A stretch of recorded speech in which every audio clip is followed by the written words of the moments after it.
Okay, welcome folks, and welcome to the meeting of October 11, 2016 County Council meeting. We begin our meeting with an invocation, and before that invocation, I'd like us to all stand and have a moment of silence in memory of Officer Blake Blake Snyder of St. Louis County Police Department. We'll follow that with a prayer by Associate Pastor Jerry Dudley of First Baptist Church of St. Charles, and followed by the Pledge of Allegiance by John White. So a moment of silence.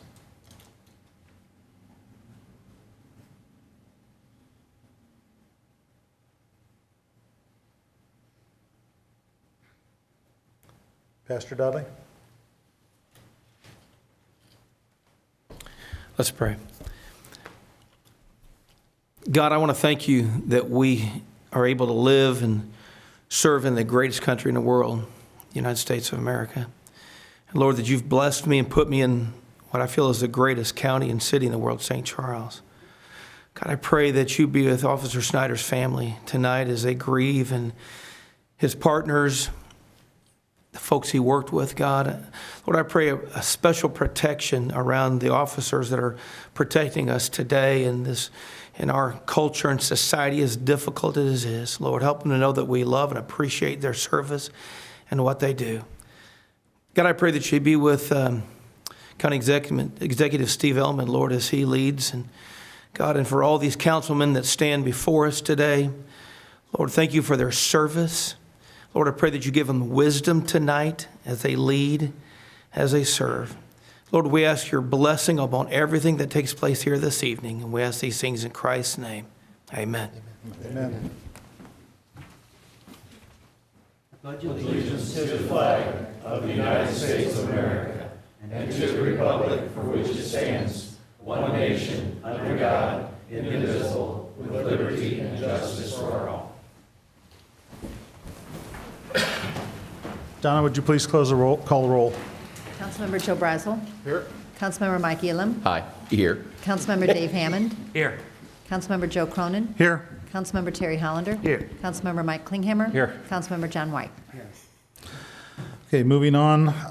We have no public presentations that I'm aware of tonight. Okay.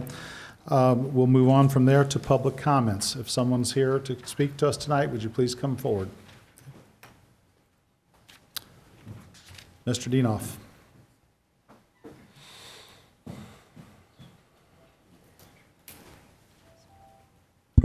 Thank you very much, Mr. Chairman, members of the County Council, Arnie Dienoff, County Resident and Public Advocate. First of all, I'd like to say a couple weeks ago I was unable to be with you. I was working with a special process server to serve the County Election Authority, its director, in the O'Fallon Fire Protection District.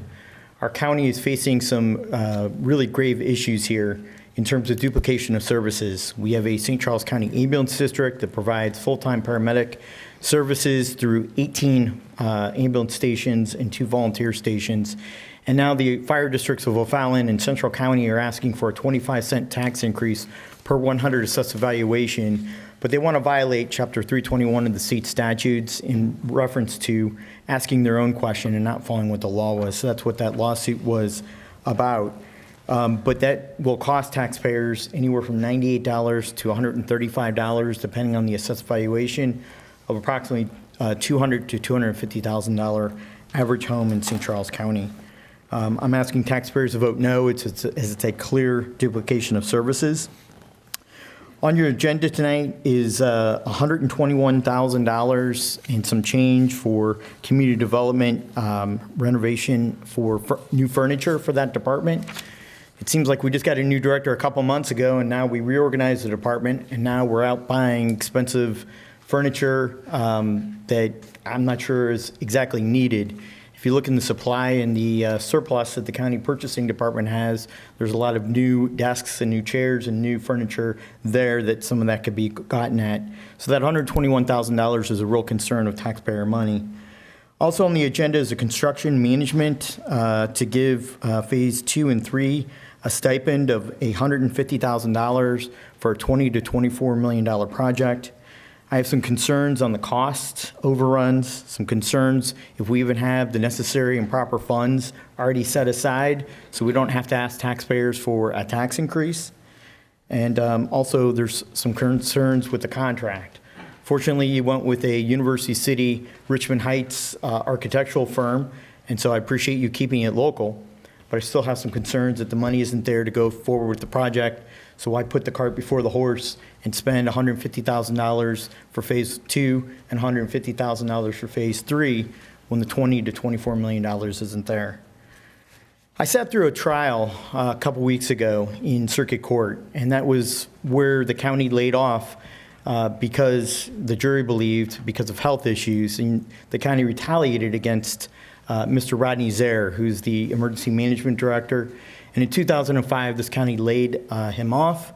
He had a heart attack, broke his hip, and because the county is self-insured, in my opinion, this county discriminated against Mr. Zaire. Please wrap it up, Mr. Dinoff. The jury awarded $297,000 to Mr. Zaire, and I expect this county council and its insurance fund to pay him because he is due that, and this county owes him an apology. Okay. Thank you. Yeah.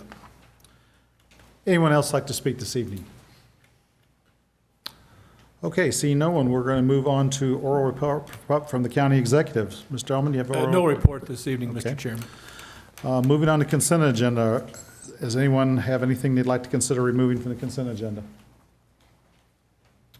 Seeing none, we have a motion to approve the consent agenda as written. So moved. Second. All in favor? Aye. Opposed? Consent agenda passes. Moving on to bills for final passage, Bill number 4384. Bill number 4384, an ordinance amending section 500.092 ordinances of St. Charles County, Missouri, OSCCMO, relating to abatement of violations of the property maintenance code. Questions and comments regarding Bill number 4384? Hearing none? An ordinance amending section 500.092 ordinances of St. Charles County, Missouri, OSCCMO, relating to abatement of violations of the property maintenance code. Councilmember Brazel? Yes. Councilmember Elam? Yes. Councilmember Hammond? Yes. Councilmember Cronin? Yes. Councilmember Hollander? Yes. Councilmember Klinghammer? Yes. Councilmember White? Yes. Bill number 4384 passes. Moving on to bills for introduction. Bill number 4385. Bill number 4385, requested by Michael Hurlbert, sponsored by Joe Brazel, an ordinance granting conditional use permit CUP 16-07 for a rock quarry to Kathleen Kling, property owner, and Michael Holdings LLC applicant. Questions and comments regarding bill number 4385. Mr. Brazel? Yeah, I'll start. I know a lot of you folks probably hadn't been to one of these meetings before, but you're supposed to come up during public comment and make comments about it, so I'll have both sides come up during this time. Is Mr., who's the guy for the applicant, who owns the quarry? You, sir? All right, could you come up and kind of let us know what your plans are and what you're going to do?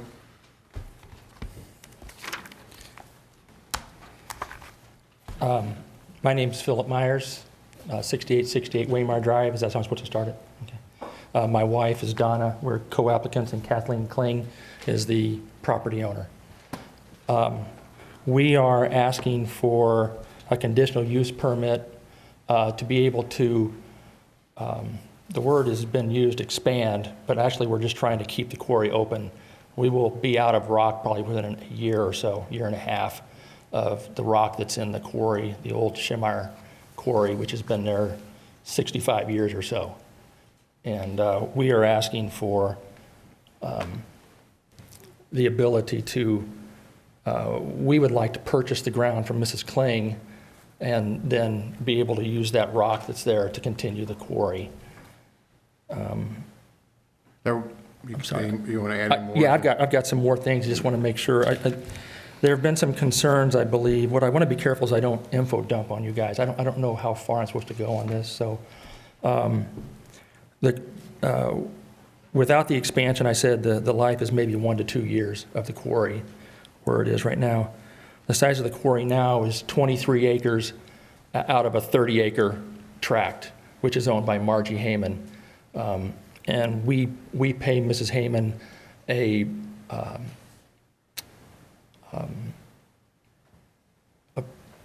price per ton of everything goes off, so she has income. That will continue if we expand. we will continue to pay Mrs. Heyman at a reduced rate of 60% and continue to do that since we will be ingress and egressing through her property, which is the current quarry now. We're not looking to expand and get to be big and huge. We're a small, my wife and I own the company. We have 5 other employees and families that if we cannot get this, they will lose their jobs. We will have to move on and figure out what we're going to do also. Like I say, we're just wanting to continue business as it's been, be able to continue to pull rock out of there. And I think there's been some concern about an increase in traffic, increase in road use. And I believe that what we're going to see is, I don't think we're going to see a whole lot of increase. There may be some spurts, some spikes every so often if a project comes up. But I think what we've found over the last 12 months is we have averaged 33.6 trucks per day out of that little quarry. So it's not a lot of trucks. If you break it down, that ends up being about 1 every 15 minutes. So I don't think we're burdening the roads terribly much. There have been some days, like I say, that have been bigger when there was a special thing. Maybe the county was hauling for that Warren County rebuilt the Bottoms Road, and they took quite a bit of rock at one time. So also, I want to make sure that you all understand that not only are we held to the standards that that St. Charles County would put upon us, but we're also held to state and actually handed down from federal to state, and then the state holds us accountable. We have SWPP, stormwater pollution protection, that we have to monitor. We take that, we have a plan built in. We monitor for any kind of spills, if we were to have a spill, so it would not get in the waterways, et cetera. We have all of that. We have it's going to be a long word here, but it's called a daily ambient PM10 impacts tracking record, which means we have to tell the state how many tons we crushed a day. They have a calculation as to what in a crushing process that does as far as ambient emissions. And we have a threshold we have to stay under, and we have to give that to them every month. We have a daily site inspection every day, which is governed by MSHA, Mine Safety. And we have to make sure that all of our equipment is safe, not leaking, not causing issues. We have to do water sampling for DNR every month. Actually, every quarter we supply that. And we have to monitor and send that off to a lab, and they give it to the state. We have to do a daily dust control figure. We tell them how many gallons we put on the roads, et cetera, to keep down dust when trucks are running or when our equipment's running. We have to actually have a daily weather inspection report. We have to tell the state what the weather was, the temperature, the weather, the wind, all of that for the day. Moisture, if it rained, et cetera. We have MSHA, DNR, county, Corps of Engineers is involved with us because of any type of water issues. They watch that. We have state and local blasting guidelines that we have to keep into consideration. And those are, there's not only a county one, which the planning and zoning people have given us that, and we know that. Our blasting company takes care of that. We also have a state fire marshal, which monitors also, and we supply every time Ed's Drilling, which is our blaster, every time they drill and blast, they put a seismograph, I believe is the right word. Okay, let me ask you some Yeah, questions. go ahead. You stated that you blast once a week right now? No, we're blasting about an average of every 5 to 6 weeks. One time every 5 to 6 weeks? Yeah, Okay, that's what our here- average has been over the year. Some of the concerns, is there Mr. Belcher here? Okay, just hold on one second, sir. That you were going to, in the plan and zoning meeting minutes, it said that you were gonna, did it say that you can blast up to once a day, or did it say you're gonna blast once a No, day? the county, that was what's in the current one for the current quarry, and it's on the new one. It just says we could up to once a day. We didn't ask for that. That's what was given. That's what it said. Yes, Okay, sir. and then there was an issue is, when I talked to you, and I think I talked to Ms. Kling, you called me months and months ago, and you had said what your intentions were and everything, and the way I always got the story is you were trying to maintain business. Yes. And then at the last meeting, and, you know, we had the conversation where I was concerned that you said that you were going to try to increase traffic by a significant amount, which would be a problem for those rural roads out there. And you said that that wasn't exactly what you said, or is there some clarity needed to be brought to that? I think there was, I think that I was, if I remember the conversation, can I go into that? To Well, make yeah, sure how but it not got in there? great detail, but just, the point is what is if you're doing 30 trucks a day, everybody's intention is to grow a business, but Fred Weber's not even, what are they doing? They're doing 60 a day? Maybe 60, Yeah, that's, and and so- our small quarry can't handle, and we can handle in spurts, we can handle big volume, I say bigger than 30 trucks, but we can't handle, we have a small ingress and regress. We can only have one truck at a time coming and going over that bridge, and we just don't have the equipment to do that. Okay, that's fine. So anybody, Okay. you guys got any, I was going to ask another gentleman up, does anybody got any questions for Mr. Meyer? Okay, Mr. Belcher, and the next time you guys come up during public comments and you make your points, but since you missed your opportunity, is there anybody else here that's speaking in favor of or opposed? Okay, and then, We'll have you come up after this gentleman. Thank you. My name is Joseph Belcher, 4750 Highway T, Augusta, Missouri.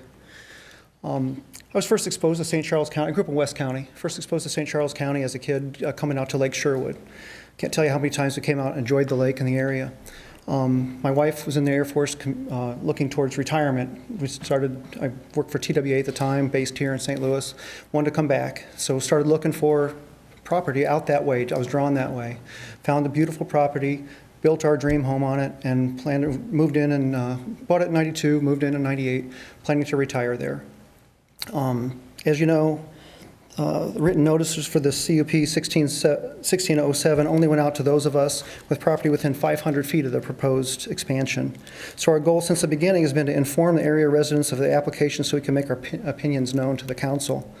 To that end, we've started a Facebook group, Stop the Quarry Expansion in Femio Sage, Missouri, enlisted the help of the Missouri Coalition for the Environment, and circulated both online and written petitions.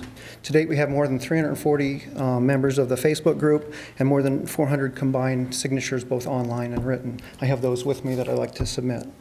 Our lawyer, Stephen Martin, has prepared written suggestions. He couldn't be here today, but you should have received those. And that we find that the County Planning and Zoning Commission, in their recommendation, has failed to adequately consider the environmental impact of removing nearly 60 acres of woodland, failed to consider the effects of the increased blasting, failed to consider the effects of increased truck traffic on roads not designed to support such traffic, failed to consider negative impact on real estate property in the area, and failed to address any of the 5 factors required by Section 405.510B. So in my efforts to get these petitions signed and all, I've done something totally against my nature.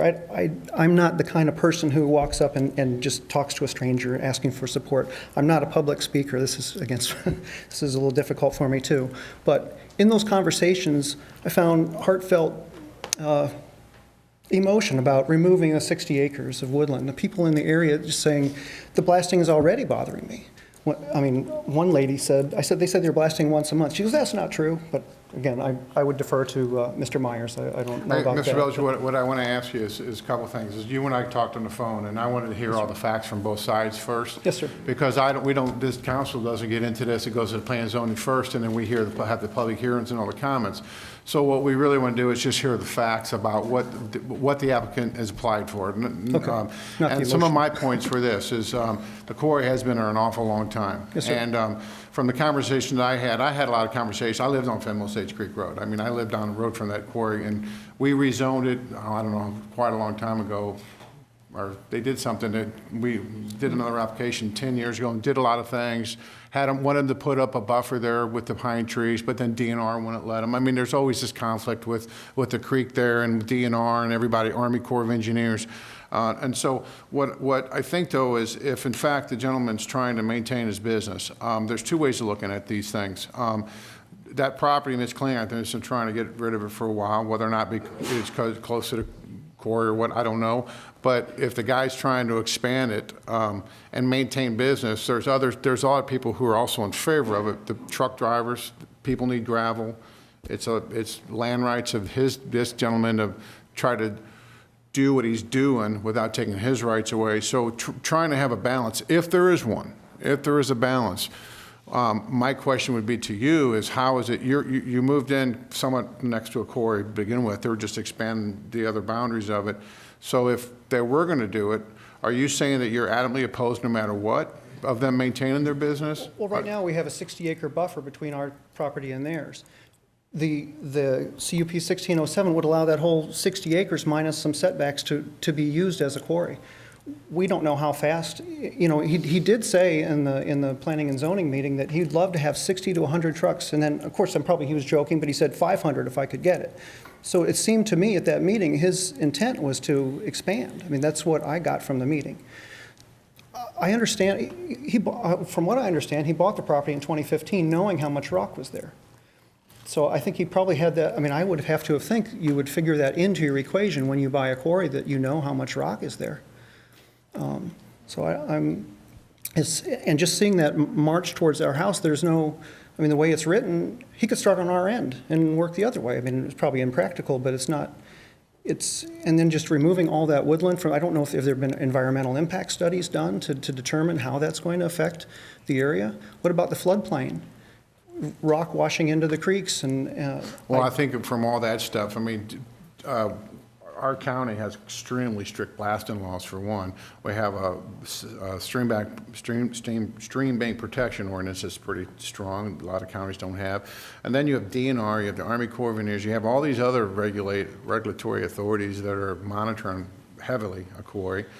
And so I was hoping that if you had some, like, tell me, okay, the setbacks are 100 feet. They're pretty good right now. You mentioned in a phone conversation a 1,000-foot setback. I mean, that would preserve a lot of woodland. What I was suggesting is I was hoping for us to give me some ideas. Say, you know, because if it's a conditional use permit, we can write reasonable things in there if both parties agree, rather than just get nothing. Like you get nothing, he gets his, or there's 7 members here. So if I vote no, they may vote yes. So I'm saying it might be in the best interest of all parties to say, okay, I will agree if you do this, and go back and forth. I'm not saying you don't have to do that.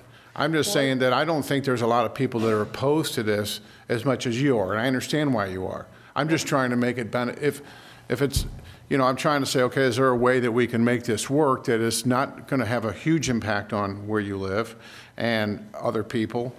Then let's try to do that. If not, then we won't. I have to be honest, at the beginning, we were all just like deer in the headlights. We didn't know, like, we just saw our sort of dreams sort of falling apart.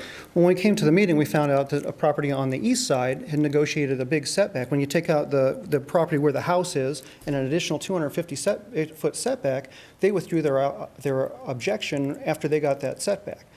If we had some, again, you mentioned 1,000 feet. I don't know if that's practical, but if we... I was throwing out examples. Okay. I have no right to say that. I understand, but right. If we were to get some type of setback that would, again, in regulations on the amount of blasting and the trucks on the road, I don't know if you can restrict how many trucks, but that was the people who signed these petitions were talking about, there are too many, well, we've got enough quarries, is what they said. There are too many trucks on the road already. I've lost windshields, you know, things like that. I mean, there's some people that have tuck pointing issue. They have their house tuck pointed 3 times, and the guy says it's because of the quarry. And so there are a lot of things around there. If we could regulate the amount of blasting. Some of those people were on Old Colony, though, and I think they got confused. These were on Kaplan Osage. And that's the, I'm sorry. Old Colony. Yeah, Kaplan Osage. And going Old up the hill Colony, which is the other quarry, but I think some people got confused. But anyway, if there is, let's talk. Okay. And then, yeah, and then we'll Sure. see if we can move So if we could forward. address all those concerns, that would, I mean, a setback would address the ecological issues, it would, and other regulations, we could maybe address other people's concerns too. Ours, personally, I mean, it's just coming right towards our property, and it's just, I just see it ruining our dreams of our retirement, and I would never have bought the property if there was a quarry there. If that property was owned by the quarry, I wouldn't have bought it, and that's where I'm coming from. So I appreciate you listening to me. Anybody else have any questions? But in fairness, we probably should let that other gentleman speak. Yeah, yeah, he missed him, yeah. Okay, thank you. Thank you. Thank you, sir. While he's coming up, I would ask that we go back and check the blasting records of this quarry to see if we've had any violations over the years. Also, while we're talking, Robert, I'd like to know personally if we have the ability to limit the number of trucks per day in a conditional use permit, and also we have the authority to limit the number of blasts per month on a conditional use permit. So go ahead, sir. Good evening, Councilman. My name is Thomas Federer. I'm an attorney representing the Robert F. Dybel Revocable Trust dated 6/6/1991. That is the owner of the tract of land immediately adjacent to the east of the subject parcel that you're considering this evening. I believe Donna provided you this evening a revised site plan Exhibit C to the CUP 1607, which was inadvertently omitted from the record and minutes provided to you for this evening's hearing. This is a letter agreement that was entered into by the by the applicant, Philip Myers, on behalf of Michael Holdings LLC, and my client, Robert F. Dybel, the trustee of the trust that I mentioned a short while ago. This agreement was part of the record provided to Jan Whipple before the hearing date, and actually on the morning of the hearing date, and actually at the hearing date. I don't really have an explanation as to why it wasn't provided to you earlier. It is an important document that's signed by the applicant and my client. I'll just address it with you real quick. The key elements are the previous site plan dated September 12, 2016 is replaced with the CU site plan dated September 19, 2016. That's attached as Exhibit A to the letter agreement. Note this new site plan extends the minimum wooded non-excavation area from 50 feet to 250 feet from the western parcel line of the 16.9 acre tract, and includes restrictions in the permit prohibiting the applicant from using Indian Creek Lane or any portion thereof from use in the quarry operations. So it's my understanding that the P&Z minutes are going to be corrected to properly reflect that the P&Z Commission approved the CUP number 1607, subject to these changes that were contained in this letter agreement signed between the applicant and my client. And I just wanted to, I'm here this evening just to make sure that that's properly in the record before you. Is that, questions? Great. Is that in the record that you're aware of? Great. Well, it's been provided to you on paper because it was inadvertently left out of the packet, and the draft, the P&Z minutes that Mr. Federer is referring to are in draft form right now. They have not gone to, as your minutes do, at the next P&Z meeting, they go to the commission for approval.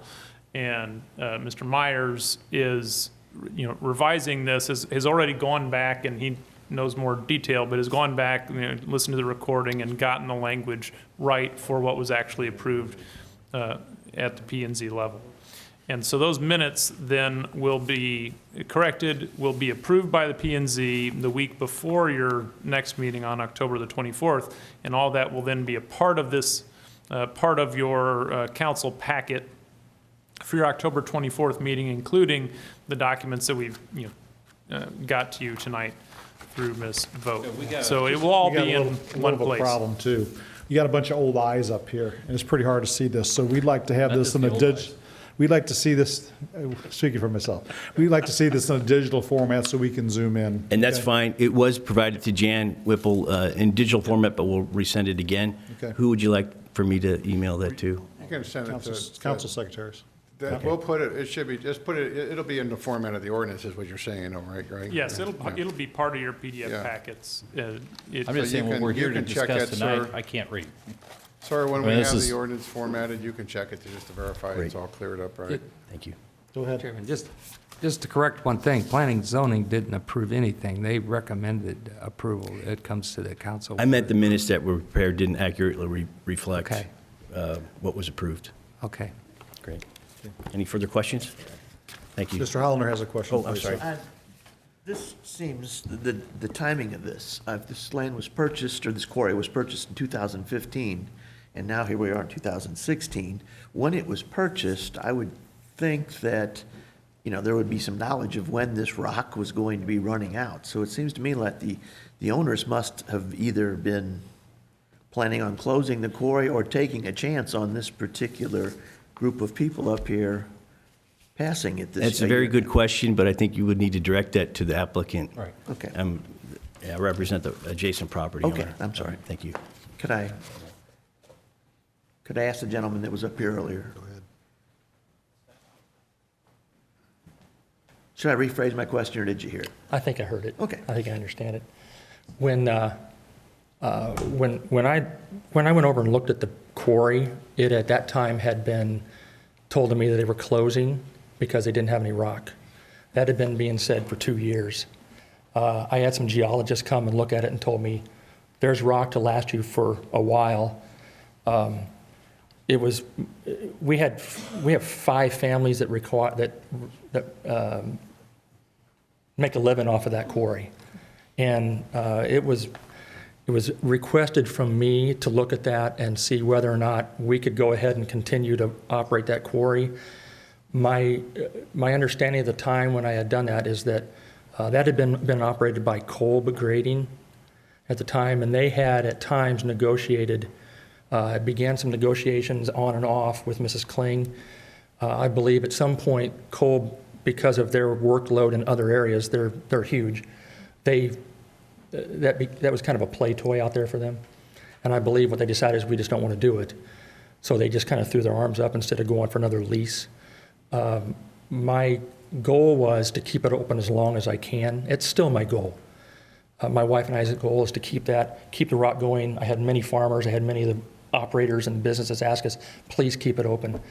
So we chose to go ahead and try to keep it open and still trying to keep it as long as we can, with the goal that we could hopefully get the next piece over, which had been trying to be worked on with Kolb in the past with Mrs. Kling. So our goal was to try to keep it open and keep these guys working more. So, Questions? Do you have a time frame as to when you think you will dig into the new land that you're going to acquire, assuming this goes through? Obviously, maybe in the next year or because so. you think you're going to run out of rock in a year. Yeah, So- I'd say within a year and a half. It's according to what, they just did some test samples holes this morning on our current quarry to see if we can get any more in some areas where the former owner had thought they couldn't. So we're waiting for some of those tests to see if there's how much more we can get out of that. So to the gentleman's concern, would you start on the farthest side away from his house, or? Our goal, Yes. and I will say that our goal right now is that we would start at the wall that is now what we call the high wall, basically just continuing back. So their property would be at the very end of how many ever years it would take. So Okay. our goal right now would be to continue through that. How many I years making do you think sense? that would take to? My goodness. We Well, it talking depends on- decades? We talking next week? Well, I'm saying, What- I don't know that I think my children will probably be doing it. Okay. I mean, I don't know if I'll be And around. to clarify, that depends on if you plan to expand this operation. You're saying 33 trucks a day, but I've heard 500 a day. Yeah. What is your goal? Is your goal to keep it 33 or maybe grow it to 40 or 50 or what? Yeah.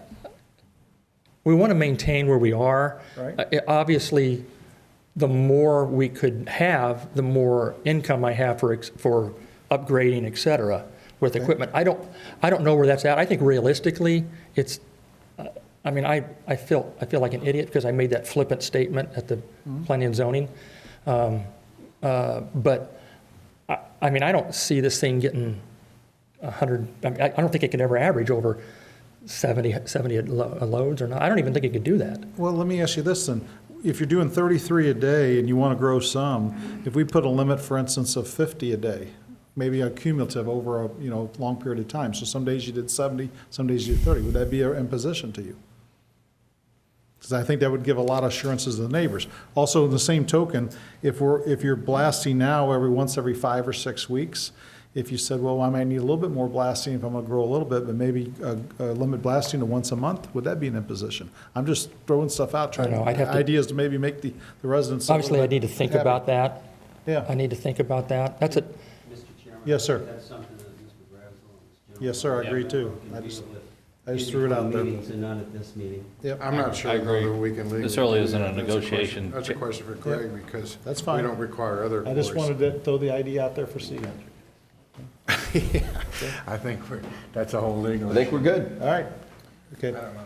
Well, yeah, we'll talk. I'll get with you guys Okay. and see if there's medium. Do you want anyone else to talk on this? Do you want anybody else out the audience to speak on this now? We will move on. Yeah. No, I'm good. You ready to move on? Okay. It's your call. So are you going to say anything different, or is it all the same? I think I'm going to say something. Yeah, come on up, sir. Very quickly, my name is Jim Kyman. My wife and I have 50 acres, about 2 parcels from Joe and Crystal's place. We purchased it in 2007, looking for a nice, quiet place to live as a second home. We live in Chesterfield, and we use this as a weekend home. So my only question is, according to section 405.510B, it requires, one of the conditions requires that, ask the question, would it impair property values in the neighborhood? Planning and zoning never presented anything, any analysis to do any work on the property values that I'm aware of. And it would surely comfort me if there was some real estate analysis would show that this wouldn't do any harm to our current property values. Thank you. Thank you. Okay, we're going to move on. Mrs. Kling wants to make a point. She's the property owner. Yes, Okay, ma'am. this be the last speaker. Okay, go ahead, ma'am. That's Ms. Kling. Yes. My name is Kathleen Kling, the property owner. I just have a few minutes. My husband and I bought the property about 40 years ago with a working quarry there because it was peaceful, it was very beautiful, and it always has been. Our quarry was very good neighbors. If the creek flooded, they were there to clean out our culverts, clean out the creek. Very good neighbors, had no problem whatsoever. I live probably closer than anybody possibly could. I've never had damage to my property. I've never reported it. The people who do the explosives, they call me first. They come and set out a seismograph, and I believe it's sent in to the county. My property there has never done anything except dramatically increase in value. And I decided to sell it, not because it's not a beautiful, peaceful place to live. It's because I apparently am a very senior citizen, and there comes a time when you need to make a change. But a real estate company said you'd be much better off to subdivide that place. You get a lot better for it. But it really was not what I wanted to do, and I knew it was not what the neighbors wanted me to do either.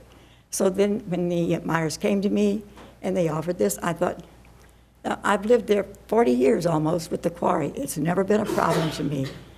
And, that's not why I sold it. Not because it was a problem, it's because it was probably time. And I said the very first time I lived there, I don't want my kids to be there because it will be a very sad time.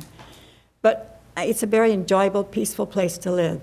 And my neighbor, Mr. Diber, he bought that 3 or 4 years ago, knowing very well that the quarry was there. And it's just like a summer week, place for him to come during the week. But he loves it. It's peaceful. He would not drive anywhere else. And he is just across the road from me, very close to the quarry. So that's really what I don't understand. They've been a very, very neighbor to us, very neighborly to us.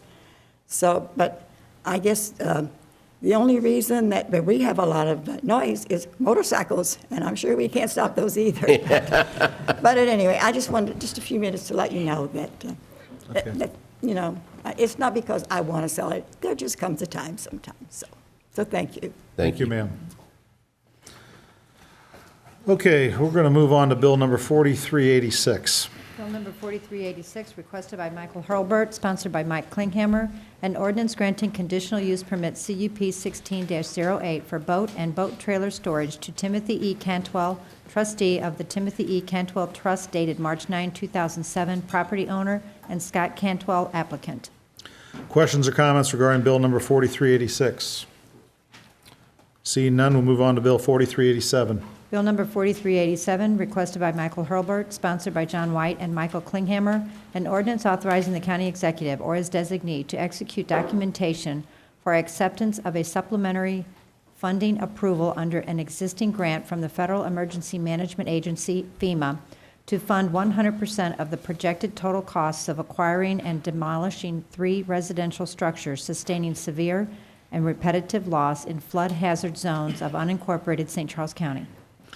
Questions or comments regarding bill number 4387?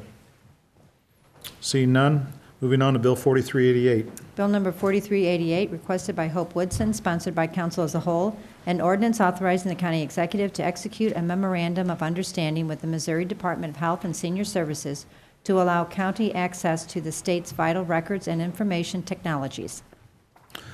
Questions or comments regarding bill number 4388? Seeing none, moving on to bill 4389. And I'll have to read this bill.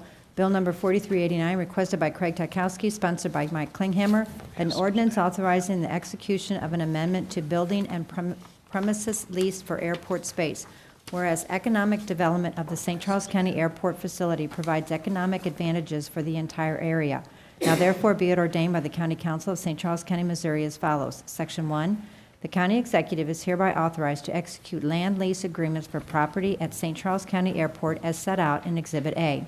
Section 2, this ordinance shall be in full force and effect from and after the date of its passage and approval. Questions or comments regarding bill 4389? Seeing none, moving on to bill 4390. Bill number 4390, requested by Betty Jan Kramer, sponsored by council as a whole, an ordinance amending sections 250.060, 250.260, and 250.500 ordinances of St. Charles County, Missouri, OSCCMO, relating to county park regulations. Questions or comments regarding bill 4390? I got a question.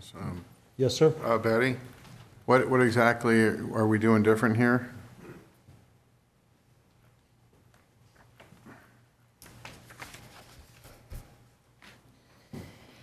Well, in summary, it is still allowing, for example, admission to things like the youth activity park, but now it would be with the Boone Home as well. Any facilities that we would have now or in the future that would require an admission, that consolidates that into this 250.060.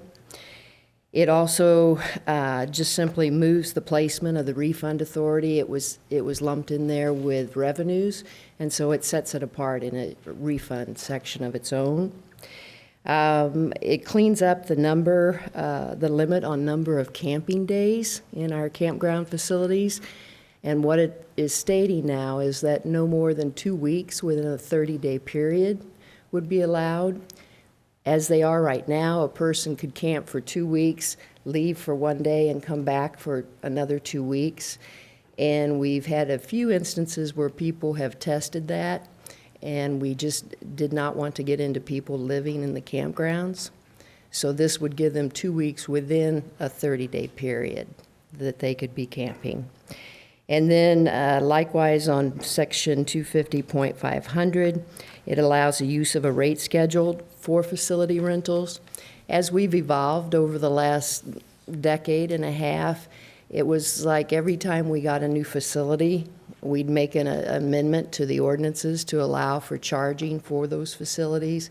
So this actually groups it, but it allows also for an annual review of any fees that would be proposed to be charged, and that would be given to the Director of Administration. And if we are making a recommendation for a new fee, it would be accompanied by market research as to what like amenities in the area are charging. Who would approve those then? Hold on, you stricken all the fees in here, so you're not allowing us to see what the fees are gonna be? They would go to the Director of Administration, and I'm sure that that would be open for discussion with the council. I don't particularly like voting on something when I don't know what the fees are gonna be, because that leaves it open. And I also don't like the fact that we don't have what's published on here, what we're, you said the Boone Home, and you said whatever else, but I don't see it on here specifically that that's what we're charging fees for, because I don't want to start, not that you're going to do this, but I don't want you to start charging fees for just entering in the Broomsic Park or wherever. That was never the intent. I understand the Boone Home, because you have people that, you know, give tours and stuff. You're talking about just going into the home, right? Well, and also with the facilities that are there, we have the church that is. No, I understand that, but you're not talking about entering the park. You're talking about entering into the buildings or whatever, right? Correct, into the Boone Home itself. But can we have that? That's not spelled out in here. It's too general. It's just saying that we're going to charge fees, but we don't know how much and we don't know what for. That's my opinion. I would like to have. Could we request that Joanne give us a sample syllabus of those fees before this comes before the council, 2 weeks? Certainly, and remember too that fees have to be based, they can't be any higher than our actual cost. And Councilman Brazel, I would have agreed with you with the original version that it was open, but right now the only place where we can charge an admission fee is to support the cost of upkeep of a historic or other unique feature of a park. So we couldn't charge an admission fee just to come into Bromelsick or to come into Indian Camp Creek or come into any of the other parks. But if we're looking at the costs of upkeeping the Boone Home, there's been a fee there continuously since it was open to the public, and I think that's the reason. I'm not speaking of that so much, Joanne. I'm talking about pages 5 through 10 had stricken every fee. So, for instance, not like camping is $10 at Klondike Park. Well, you had stricken all the fees. So now we're voting on something where we have no idea what the fees are going to be. Furthermore, if they would need to change, it doesn't come to us. Yeah, I don't like that either, because then that's just completely taken any kind of say. A lot of the parks are in my district, and I don't want someone to decide we're going to charge $25 or $50 a night when it's $10. It should be in the ordinance. It always has been, and that's just the way it should be. That's my opinion, if we're going to vote on it. I mean, you guys don't have to agree with me, but it should have the fee structure in there. Well, I think one of the thoughts here is that as this department continues to grow and we have more facilities and more programs and more things that will be charged for, special, unique facilities, that sort of thing, these ordinances will become quite lengthy in terms of putting each and every one of those costs in each year. I've never known lengthy ordinances to stop the administration, though. What if we just agreed to approve a syllabus of fees annually? And you came to us every year where this is what we're proposing to charge? Okay, we approve that. That would solve the problem, would it? We do that with everything, pretty much. So I think we should be able to This would be the same as what we have. Right now, this changes who would approve that syllabus, to use your term. Okay. And I think it should still come to us. I don't see any reason why it shouldn't. Okay. So do I need to, I'm going to get with. One of us needs to ask the counselor to prepare an amendment to take that particular change out, go back to the way it was.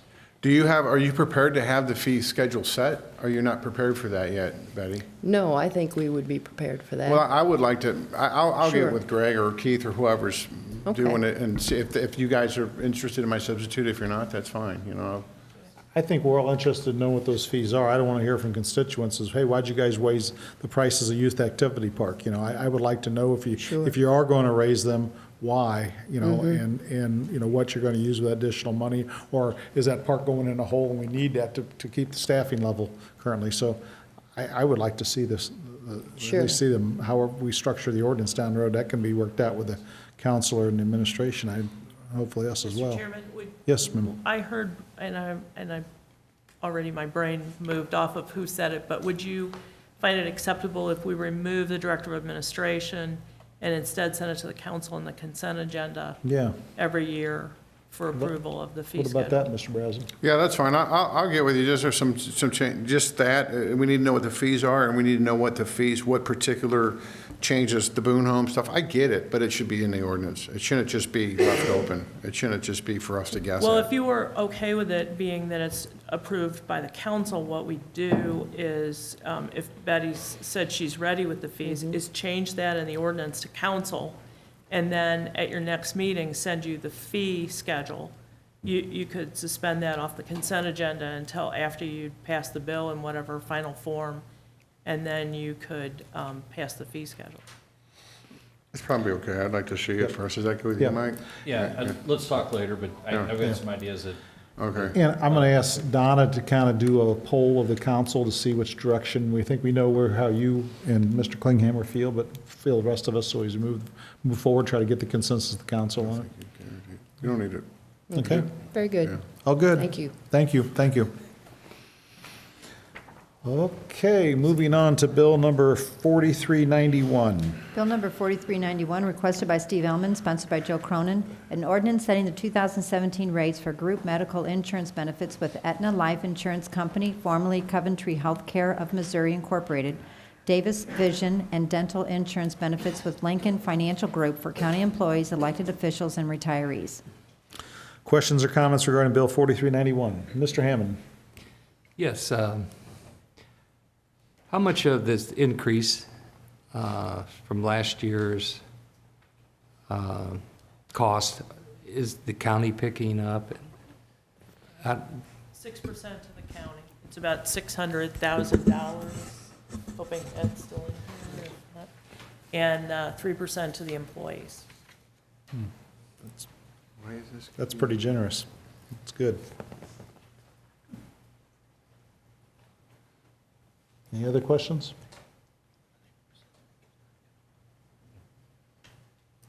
No. Nope? Okay. Moving on to, moving on to bill number 4392. Bill number 4392, requested by Bob Schnur, sponsored by Joe Cronin, an ordinance amending the 2016 budget adopted as ordinance 15-117 by making a supplemental appropriation from the general fund, road and bridge fund, assessment fund, parks fund, and emergency communication fund budgets for health care claims and prescription drug costs for 2016 in the self-insurance fund. Questions or comments regarding bill 4392? Hearing none, moving on to bill 4393. Bill number 4393, requested by Dave Todd, sponsored by Joe Cronin, an ordinance amending section 200.050 of chapter 200 ordinances of St. Charles County, Missouri, OSCMO, relating to fees for applications for concealed carry permits. Questions or comments regarding bill 4393? I have some questions.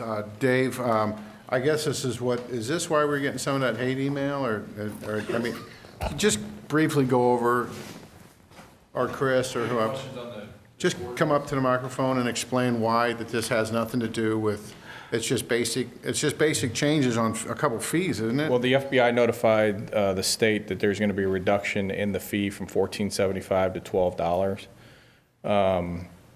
But the state also has an increase in fees of $2.75, so it counteracts the decrease that the FBI assessed. So it all evens out. There's nothing, the fee is going to remain the same for the police department. It's going to be $100. It's passed on. That's the cost for the citizen to get their concealed carry permit. So it's just two fees. So let me ask you a question. When the new law comes into effect in January, is that correct? I don't know the exact date, I believe so. So if it's open carry, do you still have to have a concealed carry permit?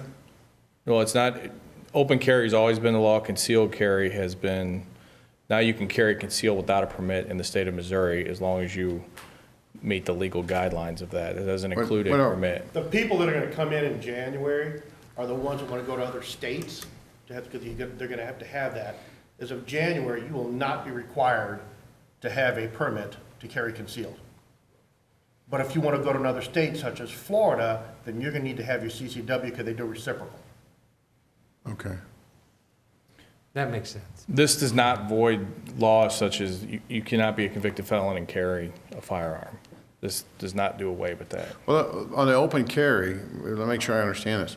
If you don't have a concealed carry permit, can you conceal a gun, or does it have to be open? With this new law, you can carry concealed without a permit. I thought it had to be, it doesn't have to be exposed, or? No. No, okay. No, it's concealed. You can carry concealed. Okay, I thought open carry meant it was just like a holster. Well, like- open carry has always been in effect. You can carry always open openly. carry. We're a Yeah. constitutional state, so you can strap that on and walk down the street. Okay, Freak people out. Thank you.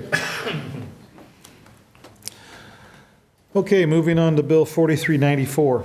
Bill number 4394, requested by Hope Woodson, sponsored by Dave Hammond, an ordinance amending sections 205.010, 205.020, 205.062, 205.120, 205.140, 205.142, and 205.145 of Chapter 205 Ordinances of St. Charles County, Missouri, OSCCMO, Animal Regulations. Questions or comments regarding Bill 4394? Hearing none. That ends the bills for introduction. We move on to tabled bills. We have a gentleman here regarding bill number 4352, and I would entertain a motion to remove that from the table. So moved. Second. Sorry. That's all right. Okay. Motion to remove is passed. We're going to move on to bill number 4352. Discuss that. We'll have to make a motion to amend bill 4352 and make a substitute. I'm going to let you do that, Mr. Dave. I'd like to make a motion to amend Bill number 4352 with substitute Bill 4352. Second. All in favor? Aye. Opposed? The ayes have it. Now we'll be read the title and do a roll call vote on, I guess we'll read the title first on the substitute bill 4352, then open up for discussion.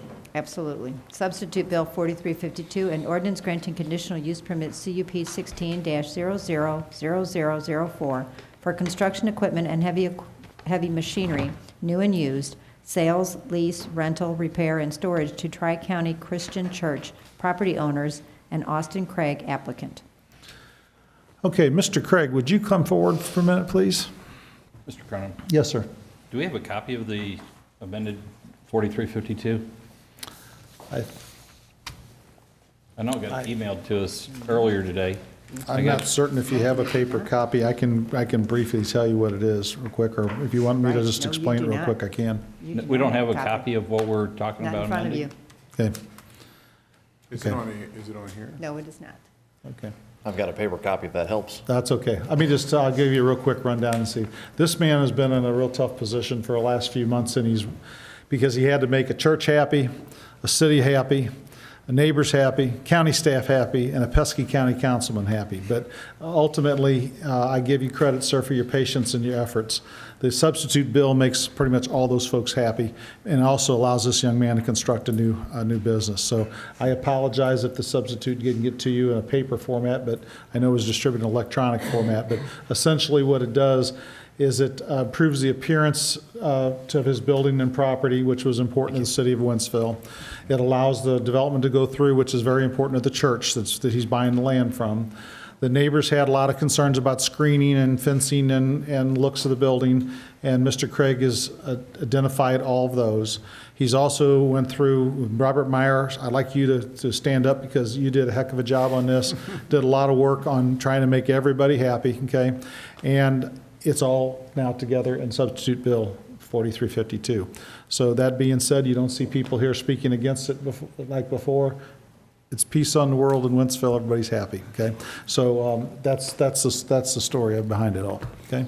Mr. Chairman, Yes, sir. I need to ask you or someone a question. Uh-huh. Is this the one where there was some reluctance to sign off on a condition that it wouldn't become a junkyard someday? Yes, sir, and that provision is still, that condition is still there, okay? So the Okay, condition but is that basically he has no outdoor storage of machinery that's disassembled or parts without proper screening, okay? And I guess Mr. my Rock, question is, why were you so reluctant to? to agree that it wouldn't become a junkyard someday? We're absolutely not in opposition of any verbiage that would prohibit us from becoming a junkyard. That was never the opposition. What was the Nor is opposition? that our business.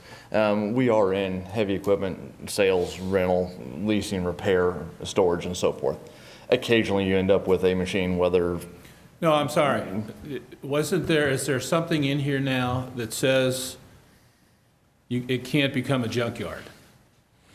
The actual verbiage of... Okay. No, but there's nothing that says that we can, nor have we asked for anything. We're not a South Here's what it is. Well, I mean, tell us exactly what it is this is going to be, because we really, I'm trying to picture what this is going to look like along the highway. We sell construction equipment, just like what you'll see at the Caterpillar dealership there at Forestell or Bobcat in Okay, Lake so St. it's Louis. the same kind of, Yes, sir. what you see down We the sell road at construction equipment. Forestell? Yeah, right, like what Herb, the deer dealership there is on the south side, or what Fabic Cat is there on the Okay, north side. so you're selling new equipment? Primarily used, but we will take on some new lines as well. Primarily what? Primarily used machines. So is it going to be like sitting out there for people to look at? Absolutely. He has a facility in Wentzville now, there now, okay?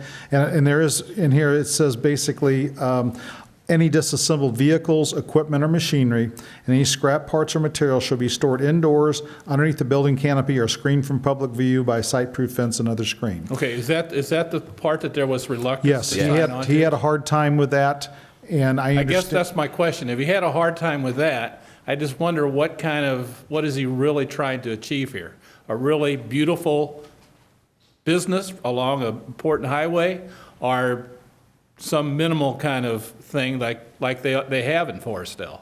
I don't think that some of those properties in Forestell or other places are very attractive. He has elevations here he can show you. It's a pretty attractive building. He had the same LePic and Orn do the architectural work on the building. The same one does all the Catholic Church, pretty much Okay. Catholic works in here. He's putting decorative fencing around it. He's meeting county landscape requirements. I think Robert might be able to address this pretty well, too. Okay, so you have a professional architect that's designed the building and everything? Yes. We do have a rendering, yes, sir. Pardon me? We do have a rendering, yes, sir. Okay. All right, that's the only question. Did you bring any of that with you? I thought, Yes, sir. yeah, will you bring it up here? Let's show everybody. These drawings, Mr. Elman, have been shown to the city of Wentzville, and they are good. They're telling me that they're fine with it. Okay, Well, and I've the had neighbors some as well. discussions, and I've got mixed Yeah. This is messages what from his Wentzville. building looks like. It's masonry and 3 foot up on the sides that face Goodfellow Road and face 70. Okay. Okay. Well, I wouldn't think you'd want a junkyard around that either. That's why I don't understand why there was so much reluctance to put used parts inside. Speaking for him, being different type of equipment dealer myself, if you interpret the law exactly, okay, and someone brings in a machine with a broken headlight, okay, that's technically a disassembled Yeah. vehicle. So I understand his apprehension. And That's we've correct. had, me and him have had a lot of discussion about this. But you have your lawnmowers that need to be worked on in the back, or people don't see them, and you've Yes. got your beautiful new equipment in front, which Yes. everybody sees when they come by. And I think that's he'll do what the we same will thing. That's why what we will I'm do as curious well. here. But it's a large property, and my machines are a whole lot harder to move when they break down or get dropped off in a state of disrepair, needing repair. And so they're also a whole lot harder to hide from view. Something as simple as a removed piece of sheet metal is now a disassembled machine. Yeah. So something that's very small and doesn't even look disassembled or broken technically could be a violation if it could be viewed. So that's where the reluctance comes from. We're trying to make sure that we don't get caught up in a technicality with someone that decides to have a gripe and complain, that we end up with something so minor that still looks Okay. good. We don't want to get caught in technicality. It's a 6-acre property. There's a lot of space behind the building, and it's also shielded now with the screening and landscaping on 3 sides pretty well. Robert, do you have any concerns to bring up about this at all? Okay. I mean, we pretty much went by staff recommendations on it all. Go ahead. While Robert's coming up, I think this thing has carried on for a long time, and I think Mr. Craig has gone beyond my expectations, what he had to do. I don't know that I'm real fond that we have to seek approval from cities for something that's located in the county. So that's not something that I desire in the future, but I'm pretty satisfied with all that Mr. Craig has done to bring this project to fruition. Robert? Well, I would just mention that some of the improvements, the improved features that have been brought forward since this went before the Planning and Zoning Commission include the tubular steel fencing along the roadways. Before, there was plans for chain link fencing, so there's going to be the decorative fencing along those roadways. Also, the fencing has to be outside of the setback area, that 25-foot setback, which has to be landscaped. So what you're going to see along the roadway, you'll have a 25-foot deep landscaped area with that decorative fencing. And then beyond that, you'll have the outdoor storage area. I think with the addition of the screening requirements for any damaged, disassembled vehicles, I think that's a safeguard to try to help protect against seeing that sort of, to be a good neighbor, essentially, because we do have homes to the north. And speaking of that, we have a 30-foot deep, mature trees and landscaping, 30-foot deep area along the north property line that the neighbors wanted. So that's going to help screen anything on the property, too. I was in contact with the neighbors today. They're good. And to address your concerns about Wentzville, there's going to be a new interchange going in at this location, and this is going to be the western gateway to Wentzville. And I only represent the citizens of this county that live in Wentzville too, city of Wentzville too, but they are good with it too. Me and Mr. Craig met with Wentzville. I've talked to the lady from the church that was here. We've talked to the neighbors. He's been an excellent corporate citizen with the efforts he's put in this, and Robert Myers did a fine job putting this all together too. So that being said, Are you open to voting on this? you darn right, because I That'd want be to get awesome. this one behind me. Okay, the motion to make a motion to Further discussion? Yep. Yes, sir. We got information on this 4 hours before the meeting, Mhm. and it's a substantial change to what was introduced prior to that. I think that anytime that we get information, we ought to have time to look at it, and I know and I respect the amount of time that you've put into this. I know you've been working with the cities, with the property owner himself, but we got it 4 hours before the meeting. We don't have a copy before us tonight. You've got electronic if you want to click, I think. I'm not going to go into my voicemail or into email here to, Okay. this doesn't show the changes, Joe. Okay. And I've talked to you before about it. Anytime we have substantial changes, I don't think we should do them the night of the meeting. Well, That's my opinion. Let me tell you the reasoning behind this. Mr. Craig called me about 4:30 on Friday and said he'd like to move this forward, okay? So I was out of time on Friday, I got on the phone at 9 o'clock this morning, talked to Robert, talked to Greg, and got this going as quickly as I could. There's really not that much substantive changes to it. This is the same stuff we've been talking about a long time. He just has finally agreed to it, so it came through as a substitute. And I apologize, but this gentleman's waited a lot already, and I know we're running out of good weather to get dirt moving, so I don't want to hold him up any longer, okay? If there's any concerns about the changes, we're happy to wait on the vote for another 2 weeks. We've waited this long. We want everybody to be happy. The changes were minor and I think mostly minor in nature, just to try to clear up a couple of wording changes or something, just to make sure everybody was happy. It was essentially one change. And it we was went pretty from minor. brick.